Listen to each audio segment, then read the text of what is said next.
കുടുംബശ്രീ ശാരദ സീരിയലിൻ്റെ ലേറ്റസ്റ്റ് എപ്പിസോഡിൻ്റെ റിവ്യൂയിലേക്ക് എല്ലാവർക്കും സ്വാഗതം. അങ്ങനെ കാർത്തിക വിഷ്ണുവിൻ്റെ റൂമിലേക്ക് വരികയാണ്. എന്നിട്ട് പറയണേ, ഇവിടെ സ്നേഹത്തോടെയുള്ള നോട്ടോ വാത്സല്യത്തോടെയുള്ള പെരുമാറ്റമോ ഒന്നുമില്ല. എല്ലാവരും എന്നെ കാണുമ്പോൾ കുറ്റപ്പെടുത്തുകയും ഞാൻ എന്താ ഇവിടെ നോക്കിയേ ചെയ്യുന്നത്. സത്യം പറഞ്ഞാൽ വല്ലാത്തൊരു ശ്വാസം മുട്ടലാം. അന്നേരം വിഷ്ണു പറയണേ, നമ്മളിതൊക്കെ പ്രതീക്ഷിച്ചുകൊണ്ടാണല്ലോ ഇങ്ങോട്ട് വന്നത്.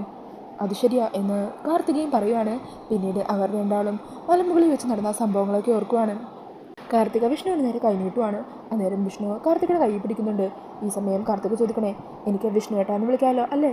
ആ വിളിക്കാം. എൻ്റെ മനസ്സിൽ ഒരു ഐഡിയ തോന്നുന്നുണ്ട്. നമ്മുടെ രണ്ടാളുടെ പ്രശ്നങ്ങൾക്കുള്ള താൽക്കാലികമായിട്ടുള്ളൊരു പരിഹാരം. നമ്മൾ രണ്ടുപേരും വിവാഹം കഴിക്കുന്നു. അത് കേൾക്കുന്നതും വിഷ്ണു ഷോക്കായി കൈ പിൻവലിക്കുവാണ് കേട്ടോ. എന്നിട്ട് പറയണേ, എടോ താൻ എന്തായി പറയുന്നത്? ഈ സമയം കാർത്തിക് പറയണേ, വിഷ്ണു ഏട്ടാ, ഇപ്പോൾ വിഷ്ണുവേട്ടൻ അമ്മ മതശ്രീയായിട്ടുള്ള വിവാഹത്തിന് വിഷ്ണുവേട്ടനെ നിർബന്ധിച്ചുകൊണ്ടിരിക്കണേ. വിഷ്ണുവേട്ടൻ തിരിച്ച് വീട്ടിലേക്ക് ചെന്നാലും അമ്മ വീണ്ടും വിവാഹത്തിന് നിർബന്ധിക്കും. ആ വിവാഹത്തിൽ നിന്ന് രക്ഷപ്പെടാനും പിന്നെ ശാലിനി ഒളിപ്പിക്കുന്ന രഹസ്യം എന്താണെന്ന് വിഷ്ണുവേട്ടനെ കണ്ടെത്തണ്ടേ? അതിനും സാവകാശം ആവശ്യമാണല്ലോ. അതിന് വേണ്ടിയിട്ട് അതുവരെ എല്ലാവർക്കും മുമ്പിൽ കണ്ണി പൊടിയിട്ട് ഒരു വിവാഹ നാടകം, അതാ ഞാൻ ഉദ്ദേശിച്ചത്. എടോ എന്നാലും വിവാഹം കഴിക്കുക എന്നൊക്കെ പറയുമ്പോൾ എന്ന് പറഞ്ഞ വിഷ്ണു. ഈ സമയം കാർത്തിക് പറയണേ, മധുശ്രീയെ കൊണ്ട് സത്യാമ്മ വിഷ്ണുവേട്ടൻ്റെ കല്യാണം നടത്താൻ പോകുന്നതെന്ന് അറിഞ്ഞിട്ടും ശാലിനി സത്യങ്ങളൊന്നും തുറന്നു പറയാൻ തയ്യാറായില്ലല്ലോ. അതിൽ നിന്ന് എന്താ മനസ്സിലാക്കേണ്ടത്? വിഷ്ണുവേട്ടന് ശാലിനി അല്ലാതെ മറ്റൊരു പെൺകുട്ടിയെ വിവാഹം കഴിക്കാൻ ഒരിക്കലും സമ്മതിക്കില്ലെന്ന് ശാലിനിക്ക് നല്ലപോലെ അറിയാം. വിഷ്ണുവേട്ടൻ ഈ വിവാഹത്തിൽ നിന്ന് എങ്ങനെയെങ്കിലും പിന്മാറുമെന്ന് ശാലിനിക്ക് ഉറപ്പുണ്ട്. അതുകൊണ്ടാണ് ശാലിനി അങ്ങനെയൊരു സന്ദർഭം വന്നിട്ടും സത്യയെക്കുറിച്ചുള്ള രഹസ്യം വെളിപ്പെടുത്താതിരുന്നത്. അങ്ങനെയുള്ള ശാലിനി ഒന്ന് കുളിക്കണമെങ്കിൽ വിഷ്ണുവേട്ടൻ്റെ വിവാഹം കഴിഞ്ഞൊന്ന് ശാലിനിക്ക് ബോധ്യപ്പെടണം. അതും വിഷ്ണുവേട്ടൻ്റെ പൂർണ്ണ സമ്മതത്തോടെയും ഇഷ്ടത്തോടെയുമാണ് ആ വിവാഹം നടന്നതെന്ന് തോന്നുമ്പോൾ ശാലിനി ഒന്ന് കുലുങ്ങും. ഇതുവരെ പറയാതെ ഒളിച്ചു വെച്ചിരുന്ന രഹസ്യങ്ങളൊക്കെ ശാലിനിയായിട്ട് എന്നെ വിഷ്ണുവേട്ടനോട് പറഞ്ഞു എന്നും വരും. ഈ സമയം വിഷ്ണു പറയണേ, എന്നാലും പെട്ടെന്ന് എങ്ങനെ ഒരു കല്യാണം നടത്തിയെന്ന് പറഞ്ഞാൽ അയാൾ വിശ്വസിക്കുമോ? അയാൾ മാത്രമല്ല, വീട്ടിൽ ആരും തന്നെ വിശ്വസിക്കില്ല. ഈ സമയം കാർത്തിക് പറയണേ, പെട്ടെന്നായിരുന്നു എന്ന് ആരോട് പറയാൻ പാടില്ല. നമ്മൾ തമ്മിൽ വർഷങ്ങളായിട്ട് പരിചയം ഉണ്ടായെന്ന് വേണം അവരറിയാൻ. ശാലിനി ഇവിടുന്ന് പോയിട്ട് 6 വർഷത്തോളം ആയില്ലേ? ഈ 6 വർഷത്തിനിടയിൽ ശാലിനി പല കാര്യങ്ങളും വിഷ്ണുവേട്ടനിൽ നിന്ന് മറച്ചു വെച്ചിട്ടില്ലേ? സത്യയുടെ രഹസ്യം ഉൾപ്പെടെ. അതുപോലെ വിഷ്ണുവേട്ടനും പല കാര്യങ്ങളും മറച്ചു വെക്കാനൊക്കെ പറ്റുമല്ലോ. എല്ലാവർക്കും അവരുടേതായ രഹസ്യങ്ങളൊക്കെ ഉണ്ടാവും.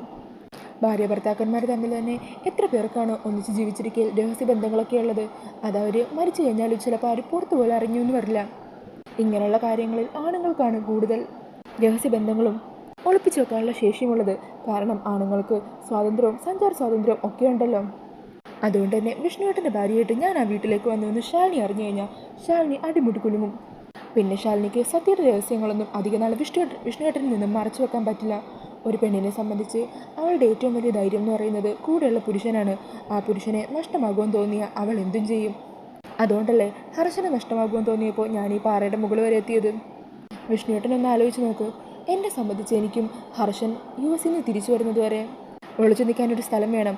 അതിന് വിഷ്ണുവേട്ടൻ്റെ ഭാര്യ എന്ന ലേബലിൽ ആ വീട്ടിൽ താമസിക്കുക എന്നാണ് എനിക്കും ഉചിതമായിട്ടൊരു മാർഗ്ഗമായിട്ട് തോന്നുന്നത്. എൻ്റെ അച്ഛന് ഒരിക്കലും എന്നെ കണ്ടുപിടിക്കാൻ പറ്റരുത്. അതാ എൻ്റെ ആവശ്യം. ഒന്നാലോചിച്ച് നോക്ക്. ഈ കാര്യങ്ങൾ ശാലിനി അറിഞ്ഞാൽ ശാലിനി ഉറപ്പായും വിഷ്ണുവേട്ടനെ തേടി വരും. സത്യയുടെ രഹസ്യങ്ങൾ സത്യമ്മയ്ക്ക് മുമ്പിൽ തുറന്നു പറയുകയും ചെയ്യും. അങ്ങനെ വിഷ്ണുവേട്ടന് ശാലിനിക്ക് തെറ്റിദ്ധാരണകളെല്ലാം മാറി ഒന്നിച്ച് ജീവിക്കാൻ പറ്റും. ഈ സമയം ഹർഷൻ US നിന്ന് തിരിച്ചു വന്നാൽ എനിക്ക് ഹർഷൻ്റെ കൂടെ തിരികെ US ലേക്ക് പോകാനും പറ്റും. ഒന്നാലോചിച്ച് നോക്കിയേ, നമ്മുടെ എല്ലാവരുടെയും പ്രശ്നങ്ങൾ അതോടെ തീരില്ലേ? അന്നേരം വിഷ്ണു പറയണേ, അതൊക്കെ ശരിയാ, താൻ പറയുന്നത് കേൾക്കാനൊക്കെ രസമുണ്ട്. എന്നാലും എനിക്ക് എന്തോ ഒരു ടെൻഷൻ പോലെ. വിഷ്ണുവേട്ടാ, ഒന്നുകൊണ്ട് ടെൻഷനാവണ്ട. നമ്മൾ പ്ലാൻ ചെയ്തതുപോലെ തന്നെ കാര്യങ്ങൾ നടക്കും. പിന്നെ ഈ അഭിനയം അധികം നാൾ നീട്ടിക്കൊണ്ടുപോകാൻ പറ്റൂല. എത്രയും പെട്ടെന്ന് തന്നെ കാര്യങ്ങൾ കണ്ടുപിടിക്കുകയും തിരിച്ചറിയുകയും ഒക്കെ വേണം. ഹർഷൻ തിരികെ നാട്ടിലേക്ക് എത്തിയ ഉടനെ തന്നെ ഈ കള്ളക്കളിക്ക് അവസാനം ഉണ്ടാക്കണം. അധിക നാൾ നീണ്ടു നിന്നാൽ അത് നമുക്ക് തന്നെയായിരിക്കും വിനയായി വരാൻ പോകുന്നത്. അപ്പോൾ എങ്ങനെയാ ഈ നാടകത്തിന് വിഷ്ണുവേട്ടൻ ഓക്കെ അല്ലേ? അങ്ങനെ വിഷ്ണുവും ഓക്കെ എന്ന് പറഞ്ഞ് കൈ കൊടുക്കുവാണ് കേട്ടോ. അങ്ങനെ ആ സംഭവങ്ങളൊക്കെ അവിടെ ഇരുന്ന് ഓർക്കുവാണ് വിഷ്ണുവും കാർത്തികയും. ഈ സമയം കാർത്തിക ചോദിക്കുന്നുണ്ട്, അല്ല ശാലിനി കാര്യങ്ങളൊക്കെ അറിഞ്ഞിട്ടുണ്ടാവുമോ? ഈ സമയം വിഷ്ണു പറഞ്ഞേ, അറിഞ്ഞു കാണില്ല.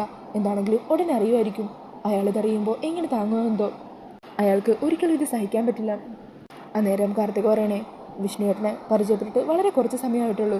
എങ്കിലും ഇത്ര നേരം പരിചയപ്പെട്ടതിൽ നിന്നും ശാലിനി വിഷ്ണുവേട്ടനെ എത്രത്തോളം പ്രിയപ്പെട്ടതാണെന്ന് എനിക്ക് മനസ്സിലാക്കാം. ഇത്ര നേരം വിഷ്ണുവേട്ടൻ സംസാരിച്ചതിൽ കൂടുതലും ശാലിനിയെക്കുറിച്ച് തന്നെയാണ്. അതിൽ നിന്ന് തന്നെ മനസ്സിലാക്കാം നിങ്ങൾക്കിടയിലുള്ള ബന്ധവും സ്നേഹമൊക്കെ. ഈ വീട്ടിലെല്ലാവർക്കും ശാലിനിയെ ഒത്തിരി ഇഷ്ടമായിരുന്നു അല്ലേ? ഇവിടുത്തെ സെർവൻറ്റ് പോലും എന്നെ ഒരു വെറുപ്പോട് കൂടിയാണ് നോക്കുന്നത്. എല്ലാവരുടെയും ഈ സ്നേഹം കാണുമ്പോൾ മനസ്സിലാകാം ശാലിനി ഇവിടെയുള്ളവർക്കൊക്കെ പ്രിയപ്പെട്ടവളായിരുന്നുവെന്ന്.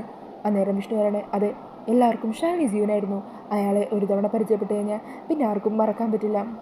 സത്യാമ്മ കൊയിച്ച് അല്ലേ എന്ന് കാർത്തിക് ചോദിക്കുക. അന്നേരം വിഷ്ണു അതേ എന്ന് പറയുവാണ്. ഈ സമയം കാർത്തിക് ചോദിക്കണേ എന്തുകൊണ്ടാ സത്യാമ്മക്ക് മാത്രം ശാലിനിയോട് ഇത്ര വെറുപ്പ്? ചില ചോദ്യങ്ങൾക്ക് ഉത്തരവില്ല അല്ലേ?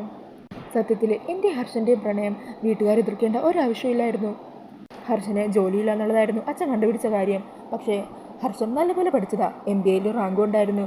ഉടനെ തന്നെ ഹർഷനൊരു ജോലിയും കിട്ടുമായിരുന്നു. എന്നാൽ വിദേശത്ത് പോയാൽ മാത്രമേ നല്ല രീതിയിൽ സമ്പാദിക്കാൻ പറ്റുള്ളൂ എന്നാണ് ഹർഷൻ്റെ ചിന്ത. അന്നേരം ഞാനിടയ്ക്ക് ഹർഷനോട് പറയുമായിരുന്നു, അങ്ങനെ ഹർഷൻ വിദേശത്ത് പോയി സമ്പാദിച്ചിട്ട് വരുമ്പോഴേക്കും ഇവിടെ ഞാൻ മറ്റാരുടെയെങ്കിലും ബെഡ്റൂമിലായിരിക്കുമെന്ന്. ഇപ്പോൾ ഒരർത്ഥത്തിലല്ലെങ്കിൽ അങ്ങനെ തന്നെ സംഭവിച്ചല്ലോ, എല്ലാം നല്ലതിനായിരിക്കും. ഈ സമയം വിഷ്ണു പറയണേ ആകണം, ശാലിനി ഈ കാര്യങ്ങൾ അറിയുമ്പോൾ അയാളുടെ ചങ്ക് പൊട്ടിപ്പോകും. അയാൾ വിഷമിക്കുന്നതിൻ്റെ 100 ഇരട്ടി ഞാനും വിഷമിക്കുന്നുണ്ട്. പക്ഷേ അത് ചിലപ്പോൾ അയാൾക്ക് പോലും തിരിച്ചറിയാൻ പറ്റില്ല. ആണുങ്ങൾക്ക് എല്ലാവരുടെ മുമ്പിൽ നിന്ന് അങ്ങനെ കരയാനൊന്നും പറ്റില്ല എന്നല്ലേ എല്ലാവരും വിചാരിച്ചിരിക്കുന്നത്. അങ്ങനെ പറഞ്ഞ വിഷമത്തോടു കൂടി വിഷ്ണു റൂമിന് പുറത്തേക്ക് പോകുവാണ്. പിന്നീട് കാണിക്കുന്നത് കാറിന് പോയിക്കൊണ്ടിരിക്കുന്ന ശാലിനിയാണ്. കൂടെ ശാരദാമ്മയും കാറിലുണ്ട് കേട്ടോ. അങ്ങനെ ശാലിനി ഓരോരുത്തരോട് വിളിച്ച് വിഷ്ണുവിനെ കുറിച്ചുള്ള അന്വേഷണം എവിടെ വരുത്തി എന്നൊക്കെ ചോദിക്കുന്നുണ്ട്. ഈ സമയത്തായിരിക്കും ശ്യാമ ശാലിനിയുടെ ഫോണിലേക്ക് വിളിക്കുന്നത്. അന്നേരം ശ്യാമയാണെന്ന് പറഞ്ഞ് ശാലിനി കോൾ അറ്റൻഡ് ചെയ്യുക. എന്താ ശ്യാമ കാര്യം? ഈ സമയം ശ്യാമ അവിടെ നടന്ന കാര്യങ്ങളെല്ലാം ശാലിനിയോട് പറയുവാണ് കേട്ടോ. അതെല്ലാം കേൾക്കുന്ന ശാലിനി പെട്ടെന്ന് തന്നെ അങ്ങ് ഞെട്ടിത്തരിച്ചു പോകുവാണ്. അങ്ങനെ കയ്യിൽ നിന്ന് ഫോണൊക്കെ താഴേക്ക് വീണ് മരവിച്ച പോലെ ഇരിക്കുവാണ് കേട്ടോ. ഇത് കാണുന്ന ശാരദാമ്മക്ക് ടെൻഷനാകുക. മോളെ ശാലിനി എന്താ പറ്റിയത്? എന്തെങ്കിലും ഒന്ന് പറഞ്ഞേ. ഈ സമയം വണ്ടി പെട്ടെന്ന് നിർത്തുവാണ്. അങ്ങനെ ശാലിനി വണ്ടിയിൽ നിന്ന് പുറത്തിറങ്ങി അവിടെ എല്ലാം തകർന്ന പോലെ മരവിച്ച് നിൽക്കുവാണ് കേട്ടോ. ഇത് കണ്ട് ശാരദാമ്മ വീണ്ടും ചോദിക്കണേ എന്താ മോളെ, എന്താ നിനക്ക് പറ്റിയത്? അങ്ങനെ ശാലിനി ആ നിലത്ത് തന്നെ വന്നിരിക്കുവാണ്. ഈ സമയം ശാരദ ഇരുന്ന് ശാലിനിയോട് ഇങ്ങനെ ചോദിച്ചുകൊണ്ടേ ഇരിക്കുവാണ് കേട്ടോ. ശാലിനിയാണെങ്കിൽ ഒന്നും മിണ്ടുന്നില്ല കേട്ടോ. കണ്ണാണെങ്കിൽ നിറഞ്ഞൊഴുകി വരുവാണ്. കേട്ട കാര്യങ്ങളൊന്നും ശാലിനിക്ക് ഉൾക്കൊള്ളാനേ പറ്റിയിട്ടില്ല. പിന്നീട് കാണിക്കുന്നത് കാറിൽ ഭാമയുടെ വീട്ടിലേക്ക് പോയിക്കൊണ്ടിരിക്കുന്ന മധുശ്രീയാണ്. ഇതേ സമയം ഭാമയാണെങ്കിൽ കാർത്തികയെ വീടും പരിസരമൊക്കെ കാണിച്ചു കൊടുക്കണേ. എങ്ങനെയുണ്ട് മോൾക്ക് വീടൊക്കെ ഇഷ്ടമായോ? ഒത്തിരി ഇഷ്ടമായി സത്യാമ്മേ. ഞാൻ ആദ്യമായിട്ടാണ് ഇത്രയും വലിയൊരു വീട് കാണുന്നത്. അതെന്താ? അങ്ങനെ അവർ ഓരോ കാര്യങ്ങളൊക്കെ പറഞ്ഞു നിൽക്കുമ്പോഴായിരിക്കും മധുശ്രീ അവിടെ എത്തുന്നത്. അങ്ങനെ മധുശ്രീ വണ്ടിയിൽ നിന്ന് ഇറങ്ങിയിട്ടും വീടിൻ്റെ അകത്തേക്ക് ഇങ്ങനെ നോക്കുക. ഒച്ചേനക്കൊന്നും കേൾക്കുന്നില്ലല്ലോ, പന്തലും ഇട്ടിട്ടില്ല. ഇനി വിഷ്ണുവിൻ്റെ ബോഡി കുളത്തിയൊന്നും പോയൊന്നും കിട്ടിയില്ലേ? ചിലപ്പോൾ മോർച്ചറിയിലായിരിക്കും. ഇനി എല്ലാവരും അവിടെ പോയതായിരിക്കുമോ? ആരെയും കാണുന്നില്ലല്ലോ എന്ന് പറഞ്ഞ് മുറ്റത്ത് നിന്ന് തന്നെ അങ്ങോട്ട് എത്തി നോക്കുവാണ്. ആ സമയത്തായിരിക്കും മുറ്റത്ത് നിന്ന് സംസാരിക്കുന്ന ഭാമേനെയും കാർത്തികേനെയും മധുശ്രീ കാണുന്നത്. സത്യാമ്മല്ല പയർ പോലെ നിൽക്കുന്നതും കൂടെയുള്ള പെണ്ണേതാ എന്ന് പറഞ്ഞ് കാറിൻ്റെ അവിടെ മറഞ്ഞു നിന്ന് അവർ തമ്മിൽ സംസാരിക്കുന്നതൊക്കെ നോക്കുവാണ്. ഈ സമയം സത്യാമ്മ പറയുന്നുണ്ട്, സത്യം പറഞ്ഞാൽ പുതുപ്പെണ്ണിനെ വീടും പരിസരമൊക്കെ കാണിക്കുന്നത് വീട്ടിലെ ചെക്കൻ്റെ പെങ്ങളോ അല്ലെങ്കിൽ ആങ്ങളുടെ ഭാര്യമാരോ ഒക്കെയാണ്. പക്ഷേ ഇവിടെയുള്ള ആരും ഇപ്പോൾ അങ്ങനെയൊന്നും ചെയ്യുമെന്ന് എനിക്ക് തോന്നുന്നില്ല. അതോർത്ത് മോള് വിഷമിക്കൊന്നും വേണ്ട കേട്ടോ. ഈ സമയം മധുശ്രീ ഇത് കേട്ടിട്ട് ആലോചിക്കണേ, പുതുപ്പെണ്ണോ? അതാരാ ഇവിടെ പുതുപ്പെണ്ണ്? എന്നിട്ട് ഭാമ പറയണേ, ഇവിടെ എല്ലാവരുടെ മനസ്സിലും ആ ശാലിനി എന്ന് പറഞ്ഞ വിഷവിത്താണ്. വിഷ്ണുവിൻ്റെ മനസ്സിലും അവളായിരുന്നു. 6 വർഷത്തോളം അവളുടെ വലയിൽപ്പെട്ട് കിടക്കുമായിരുന്നു എൻ്റെ മോൻ. പക്ഷേ നീ അത് മാറ്റിയെടുത്തു. നീ മിടിക്കുക. അങ്ങനെ ഭാമയുടെ ആ വാക്കുകളൊക്കെ കേട്ട് അന്തം വിട്ട് നിൽക്കുവാൻ കേട്ടോ മധുശ്രീ.